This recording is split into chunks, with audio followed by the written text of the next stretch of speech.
Next ಏನಾದರೂ ಈ ಥರ ವಿಷಯಕ್ಕೆ ಬಂದಿದ್ದಾಗಲಿ ಇಲ್ಲ ಕಾಣಿಸ್ಕೊಂಡಿದ್ದಾಗಲಿ ಮಾಡಿದ್ರೆ ಕೊಲೆ ಮಾಡ್ತೀವಿ ಅದು ಇದು ಅಂತೆಲ್ಲ ಬಂದಿತ್ತು. ನಾನಿಂಥ ಬೆದರಿಕೆಗೆಲ್ಲ ತಲೆ ಕೆಡಿಸ್ಕೊಂಡಿರಲಿಲ್ಲ. ಬಟ್ ಆದರೆ ನನಗೆ ಮಾಡಿಲ್ಲ, ಅಕ್ಷಿತಿಗೆ ಮಾಡಿದ್ದಾರೆ. ಮಾಡಿಬಿಟ್ಟು ಮಕ್ಕಳ ಹೆಸರು ಹೇಳಿದ್ದಾರೆ, ಆಮೇಲೆ ಅಕ್ಷಿತನ ಹೆಸರು ಹೇಳಿದ್ದಾರೆ. ಇದೆಲ್ಲ ತುಂಬ ಕೆಟ್ಟದು. ಹಾಂ, ತುಂಬ ಕೆಟ್ಟದು. ಯಾಕಂದರೆ ನಾವು ಏನು ಅನ್ಯಾಯ ಪರ ಏನು ನಾವು ನಿಂತಿರಲಿಲ್ಲ. ನಾವು ಕೇಳಿದ್ದೇನು, ಸೌಜನ್ಯ ಅನ್ನೋ ಹೆಣ್ಮಗಳು ರೇಪ್ ಆಗಿದೆ, ಅವಳಿಗೆ ನ್ಯಾಯ ದೊರಸ್ಕೊಡಿ. ಇನ್ನು ಬೇರೆ ನಾವೇನು ಯಾವ ಜಾತಿ ಬಗ್ಗೆ ಮಾತಾಡಿಲ್ಲ, ಧರ್ಮದ ಬಗ್ಗೆ ಮಾತಾಡಿಲ್ಲ, ಇಲ್ಲ ಜಾಗದ ಬಗ್ಗೆ ಮಾತಾಡಿಲ್ಲ, ಜನರ ಬಗ್ಗೆ ಮಾತಾಡಿಲ್ಲ, ದೇವಸ್ಥಾನದ ಬಗ್ಗೆ ಮಾತಾಡಿಲ್ಲ, ನಾವು ಏನೂ ಮಾತಾಡಿಲ್ಲ. ನಾನು ಮಾತಾಡಿದ್ದು ನನ್ನ point was very clear, right. ಅದಕ್ಕೆ ಇವರು ಕತ್ತರಿಸ್ತೀನಿ, ಕೊಲೆ ಮಾಡ್ತೀನಿ ಅಂದರೆ, ಇವಾಗ ಸರ್ ನೋಡಿ, ಏನೋ ಒಂದು ಚಿಕ್ಕ ಪುಟ್ಟ ಜನಕ್ಕೆ ನಾನು ಪರಿಚಿತ ಇದ್ದೀನಿ, ನನ್ನ ಜನ ಗುರ್ತಿಡಿತಾರೆ. ಹೌದು ಸರ್, ನನಗೆ ಈ ಥರ ಮಾಡ್ತಾವ್ರೆ ಅಂದರೆ ಇನ್ನು ಲೋಕಲ್ ನಾರ್ಮಲ್ ಪೀಪಲ್ಗೆ ಇನ್ನೆಷ್ಟು ರೋದನೆ ಕೊಡ್ಬೋದು ಇವರೆಲ್ಲ. ಹಾಡಾಗಲೇ ನನ್ನ ಕಣ್ಣು ಮುಂದೆನೇ ಎಲ್ಲ ನಡೆದಿದೆ ಅಲ್ಲಿ. ಹಂಗಿದ್ದಾಗಲೇ ನನಗೆ ಫೋನ್ ಮಾಡಿ ಬೆದರಿಕೆ ಆಗ್ತಾವ್ರೆ ಅಂದಾಗ ಇದು ಕಟ್ ಡೌನ್ ಆಗಬೇಕು. ಆಮೇಲೆ ಅಲ್ಲ, ಅಲ್ಲಿ ಇದ್ದಿದ್ದು ಅದು ಯಾರು ಹಲ್ಲೆ ಮಾಡಿದ್ರು ಅವ್ರ ಮೇಲೆ ನಾನು ಕಂಪ್ಲೇಂಟ್ ಕೊಟ್ಟಿದ್ದೀನಿ. ಆಮೇಲೆ ಅದಾದಮೇಲೆ ಇವರು ಯಾರು ಕಮೆಂಟ್ಸ್ ಏನು ಮಾಡಿದ್ರು, ಕೆಟ್ಟದಾಗ ಏನೇನು ಕಮೆಂಟ್ ಮಾಡಿದ್ರು ಅದು ಸ್ಕ್ರೀನ್ಶಾಟ್ಸ್ ಎಲ್ಲ ಇದೆ. ಅಲ್ಲಿ ಹಲವಾರು ಜನನ ಅದ್ರ ಬಗ್ಗೆ ಕಂಪ್ಲೇಂಟ್ ಕೊಟ್ಟಿದ್ದೀನಿ. ಆಮೇಲೆ ಒಂದು ಹೆಂಗಸು ಅಕ್ಷಿತನಿಗೆ ಮೆಸೇಜ್ ಮಾಡಿ ಕೊಲೆ ಮಾಡ್ತೀನಿ ಅದೆಲ್ಲ ಬೆದರಿಕೆ ಹಾಕಿದ್ದು, ಅದ್ರ ಮೇಲೆ ಒಂದು ಕಂಪ್ಲೇಂಟ್ ಕೊಟ್ಟಿದ್ದೀವಿ. ಸೊ FIR ಆಗುತ್ತೆ. ಇವಾಗ ಆಗಿದ ತಕ್ಷಣ ಅದೇನು ಕ್ರಮ ತೊಗೊಬೇಕು ಅದು ತೊಗೊತಾ ಇದ್ದಾರೆ ಸರ್.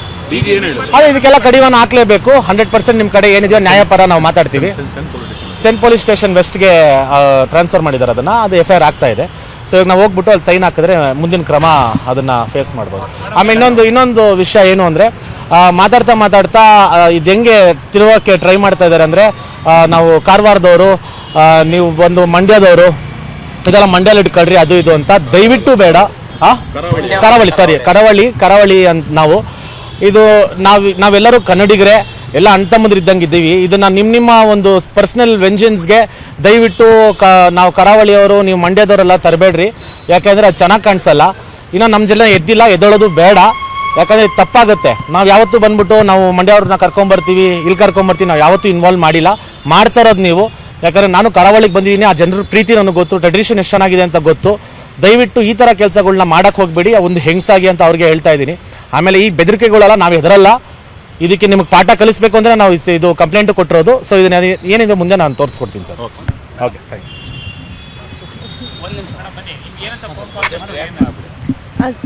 ಫೋನ್ ಕಾಲ್ ಅಲ್ಲ, ಬಟ್ ಮೆಸೇಜ್ ಮಾಡಿದ್ರು. ಅದಲ್ದಲ್ಲೇ ಒಂದು ಸ್ಟೇಟಸ್ ಕೂಡ ಅಪ್ಡೇಟ್ ಮಾಡಿದ್ದಾರೆ. ಅಂದರೆ ಪಬ್ಲಿಕ್ಕಾಗಿ ಸೋಷಿಯಲ್ ಮೀಡಿಯಾದಲ್ಲಿ ಈ ಥರ ಸ್ಟೇಟಸ್ ಅಪ್ಡೇಟ್ ಮಾಡಬೇಕಂದ್ರೆ ಅದಕ್ಕೆ ಸ್ವಲ್ಪ ಜಾಸ್ತಿ ಧೈರ್ಯನೇ ಬೇಕು. ಅದು ಹೆಂಗೆ ಅಷ್ಟು ಧೈರ್ಯದಲ್ಲಿ ಅವ್ರು ಆ ಥರ ಒಂದು ಸ್ಟೇಟಸ್ನ ಅಪ್ಡೇಟ್ ಮಾಡಿದ್ದಾರೆ ಅಂತ ಗೊತ್ತಿಲ್ಲ. ರಜತ್ ಅವರ ಪತ್ನಿ ಅಕ್ಷಿತಾ ಹಾಗೂ ಅವ್ರಿಗಿಬ್ರು ಮಕ್ಕಳಿದ್ದಾರೆ. ಅವ್ರು ಇಡೀ ಬಯೋಗ್ರಫಿ ಎಲ್ಲ ಹಾಕಿ, ಆಮೇಲೆ ಇವರು ಮಂಡ್ಯದವರು, ಅಮ್ಮ ಇದು ಮಂಡ್ಯ ಅಲ್ಲ, ದಯವಿಟ್ಟು ಅವಳನ್ನ ನಿಮ್ಮ ಗಂಡನ ವಾಪಸ್ ಕರ್ಸಿಸ್ಕೋ, ಇನ್ನು ಕರಾವಳಿಯವರು ಮಂಡ್ಯಗೆ ಸಮ ಅಲ್ಲ, ಕರಾವಳಿಯವರೇ ಬೇರೆ ಥರ ಅನ್ನೋ ಥರ ಏನೋ ಹೇಳಿದ್ದಾರೆ. ಇಲ್ಲಿ ಮಂಡ್ಯ, ಕರಾವಳಿ ಅಥವಾ ಬೇರೆ ಸ್ಟೇಟ್ಸ್ದು ನೇಮು ಬರೋ ಅವಶ್ಯಕತೆನೇ ಇಲ್ಲ ಫಸ್ಟ್ ಆಫ್ ಆಲು. ಆಮೇಲೆ ಅವರು ಹೋಗಿದ್ದವರು ನಮ್ಮ ಮನೆಯವರು ರಜತ್ತು. ಸೊ ನಾವು ಫ್ಯಾಮ್ಲಿನ ಇನ್ವಾಲ್ವ್ ಮಾಡೋದು ಇನ್ನೊಂದು ಸೆಕೆಂಡ್ರಿ, ಅದೂ ಅವಶ್ಯಕತೆ ಇಲ್ಲ. ಸೊ ಬೆಳಗ್ಗೆಯಿಂದ ತುಂಬ ಫೋನ್ ಕಾಲ್ಸ್ ಬರ್ತಾಯಿದೆ. ನಾನು ಹುಟ್ಟಿ ಬೆಳೆದಿದ್ದೆಲ್ಲ ಮಂಡ್ಯ ಇದರಿಂದ ತುಂಬ ಜನ ಯಾಕೆ ಸುಮ್ಮನೆ ಇದ್ದೀರಾ, ನೀವು ಮಾತಾಡಿ ಅಂತ ಹೇಳ್ತಾ ಇದ್ದಾರೆ. ಬಟ್ ನಾನು ಇದನ್ನು ಅಗ್ರೆಸಿವ್ ಆಗಿ ಲೀಡ್ ಮಾಡೋದಕ್ಕೆ ನನಗೂ ಇಷ್ಟ ಇಲ್ಲ. ಅವರು ಎಲ್ಲರೂ ನಾವು ಹೋಗ್ತೀವಿ, ನಾವು ಗಲಾಟೆ ಮಾಡ್ತೀವಿ, ಆ ಥರ ಈ ಥರ ಎಲ್ಲ ಮಾತಾಡ್ತಾ ಇದ್ದಾರೆ. ಬಟ್ ಯಾರೋ ಒಂದು ಹೆಂಗಸ್ ಮಾಡಿರೋದ್ರಿಂದ ನಾವು ಸ್ಟೇಟ್ಗೆ ಏನೋ ತಂದಿಕ್ಕಿ ತಮಾಷೆ ನೋಡೋವಂಥ ಅವಶ್ಯಕತೆ ಇಲ್ಲ ಅನ್ಸುತ್ತಿಲ್ಲಿ. ಸೊ ನಾವು ಇವಾಗ ಕಂಪ್ಲೇಂಟ್ ಲಾಂಚ್ ಮಾಡ್ತಾ ಇದ್ದೀವಿ ಅವ್ರ ಮೇಲೆ. ಸೊ ಅವ್ರೇನು ಆ್ಯಕ್ಷನ್ಸ್ ತೊಗೊತಾರೋ ಮುಂದಕ್ಕೆ ಅಂತ ನೋಡ್ಬೇಕು ನಾವು.